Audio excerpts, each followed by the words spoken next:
Hi, my name is Kenny Duncan, North American Artistic Team Lead. In today's video, I want to share with you a few clipper cutting essentials.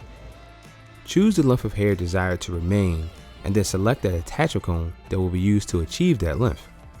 If the desired length is unknown, start with the largest attachment comb, number 4.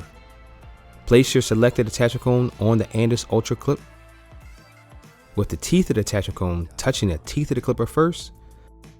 Then press the heel to the attachment comb onto the heel of the clipper blade. Listen for a snapping sound to assure it's secure. To ensure all hairs are cut to the exact lengths desired, push the lever on the left-hand side of the clipper north. This will maximize the amount of cutting action that takes place with the exception of what the attachment comb protects. If your client's hair is detangled and you desire to increase the length of hair remaining, move the black lever south.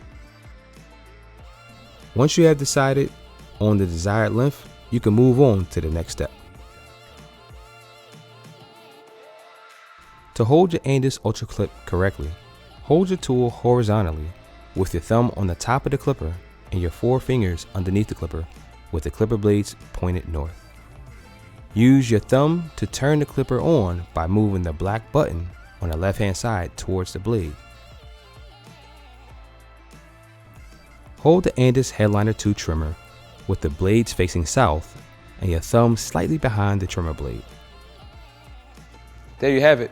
With these essential clipper cutting tips that you've learned today, you're ready to get the most out of your clippers.